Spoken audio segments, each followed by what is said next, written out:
Tonight, we are going to be talking about online test success, helping your child prepare for online testing. I am Amber Brittman, District ETS for Atlanta Public Schools.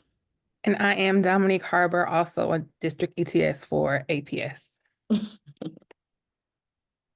So tonight, we're just going to understand online assessments, some essential skills for success, accessing the practice tests for GMAS, and how you can support your child at home. So why does GMAS even matter? Why are we doing an online test taking workshop with parents? Online test taking is more common now. Digital literacy is crucial because every assessment that your child takes from MAP, iReady Diagnostics, iExcel Diagnostics, and GMAS are all online. And just confidence with the tools that are available to make sure that the anxiety is low. So for our end of grade, so our third graders through eighth graders, there are every grade level, takes at least the ELA or English and Language Arts and math. Fifth grade takes science as well, and eighth grade adds on social studies. So fifth grade has three end of grade assessments, and eighth grade has four. On this slide, we're going to send out the presentation in the chat, I believe.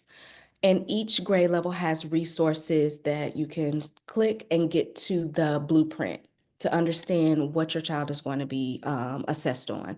The domains from numeracy, patterns, algebraic expression, reading, writing, so forth and so on. Okay. Our end of course tests for our high school or secondary level include high school physical science. And I want to note that only the eighth grade students that are enrolled in high school physical science take this assessment. Biology, Algebra 1, Concepts and Connections, U.S. History, and American Literature.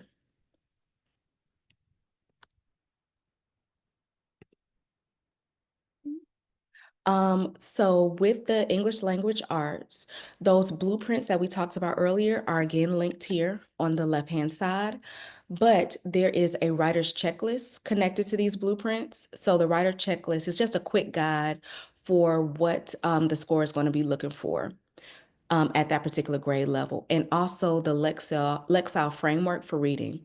And Lexile is just the measurement of where your student is. Sometimes you hear my child's reading at a sixth grade reading level. That's referring to the Lexile.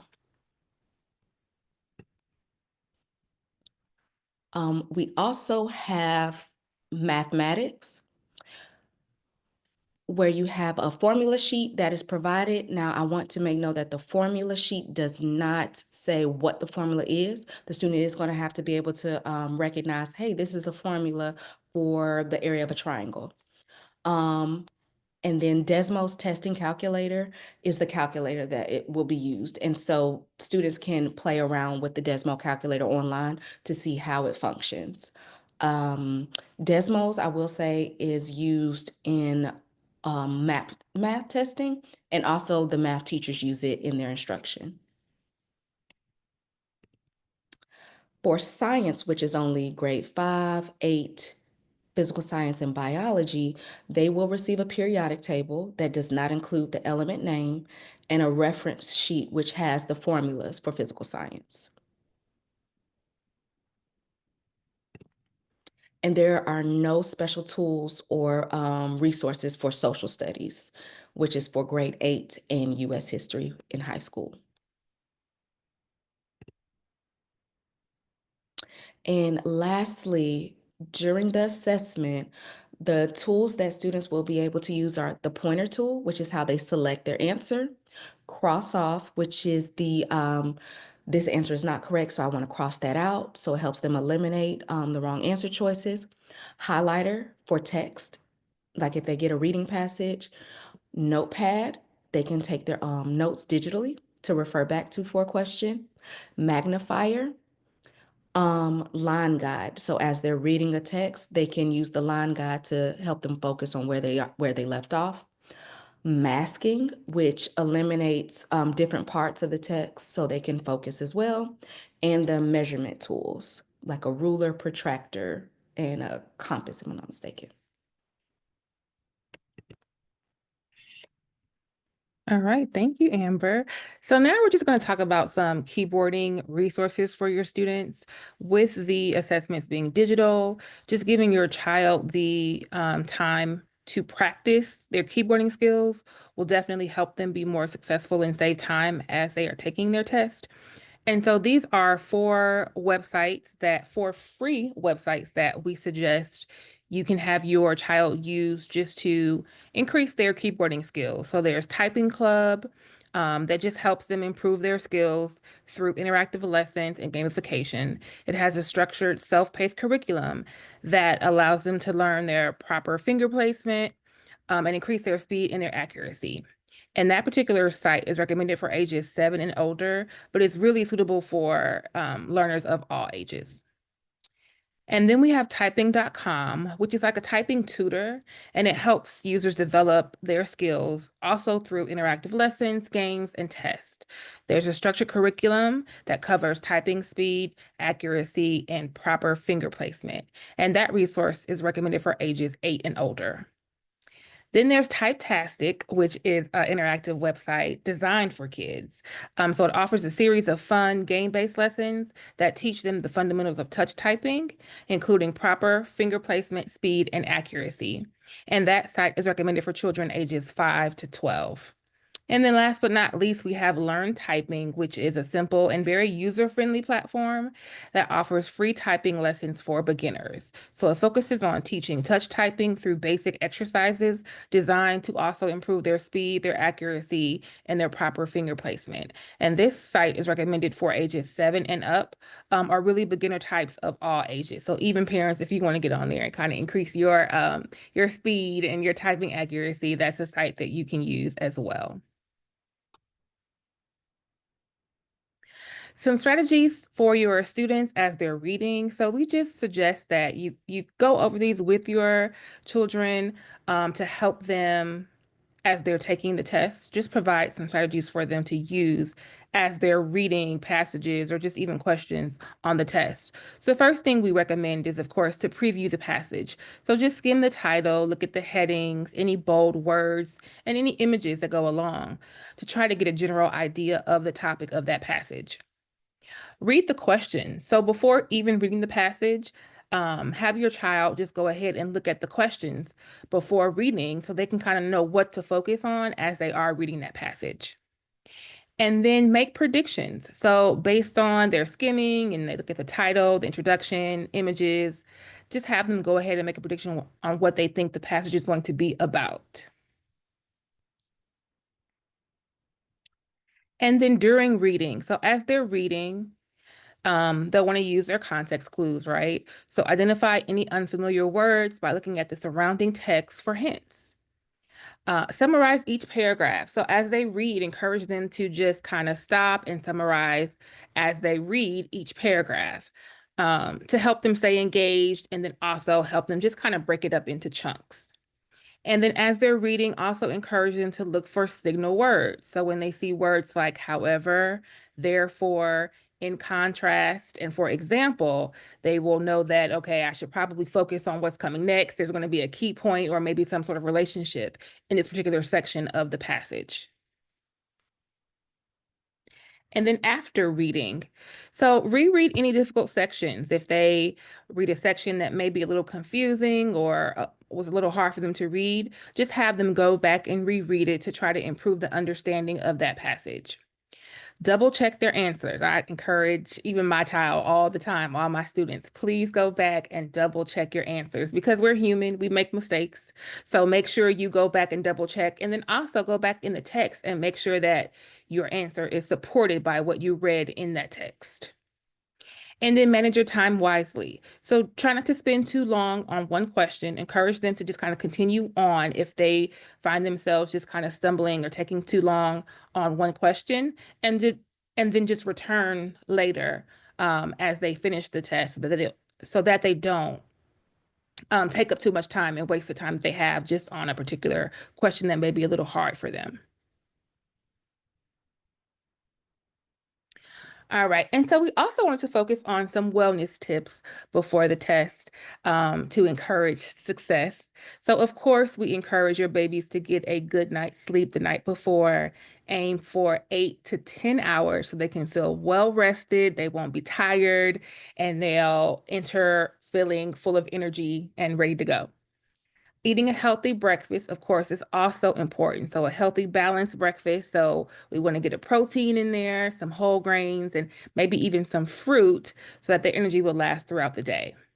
And then finally, stay hydrated. Encourage them to drink their water, which will help keep their brains sharp as they are testing.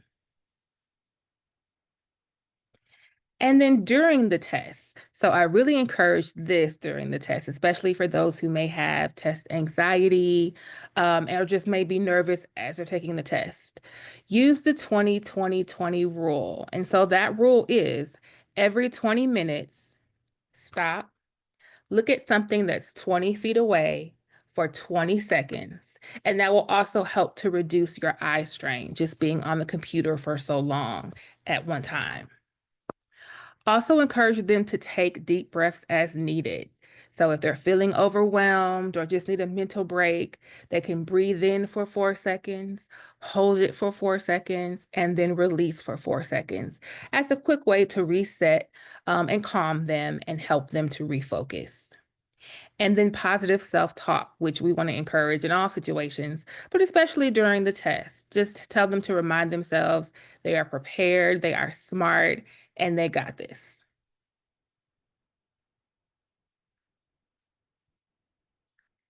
And so GMAS has online practice tests that you can actually have your children go on and take. And so it's like a mock test. So it'll be like they're actually sitting in their classroom and taking the test. So it looks just the way it would look when they are actually taking the real test. So we definitely encourage you to go on there. That is the site. And then you have the different types of tests. So your end of course, your end of grade. And then there's also an online tools training just to help your students become familiar with using those tools that are available on the test. Did we want to go through and show the website? Sure. So the link that's provided in the presentation will take you straight to the simulation, and we will go to, let's do end of grade. And then we'll go to online tools training.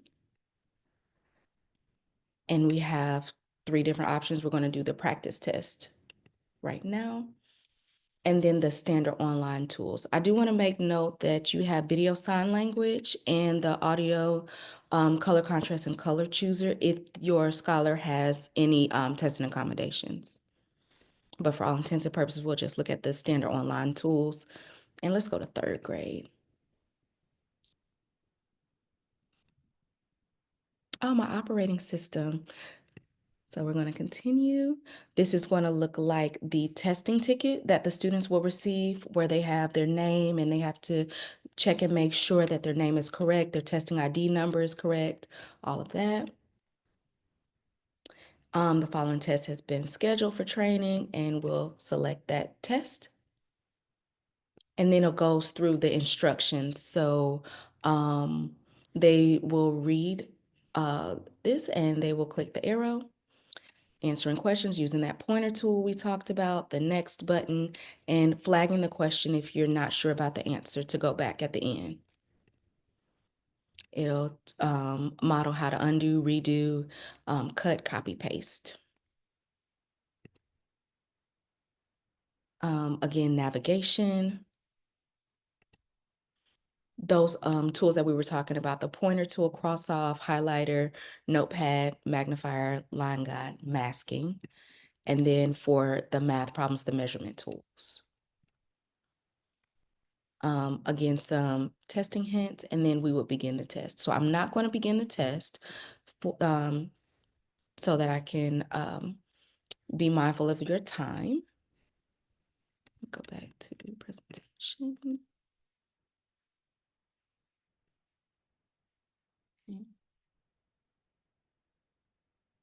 Is that okay?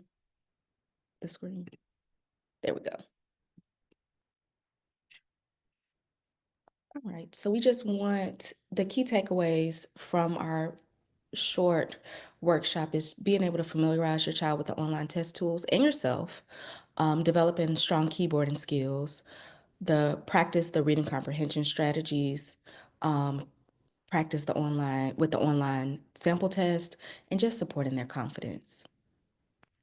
To help reduce their stress and their anxiety, because I know we as adults oftentimes have anxiety and stress when it comes to any sort of test.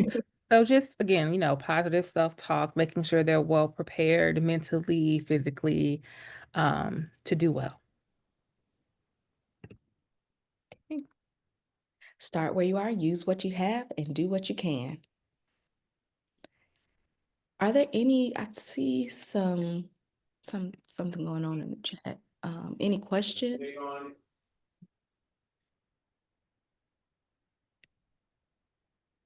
Anybody, you're welcome to come off mute if you have any questions. We're happy to support.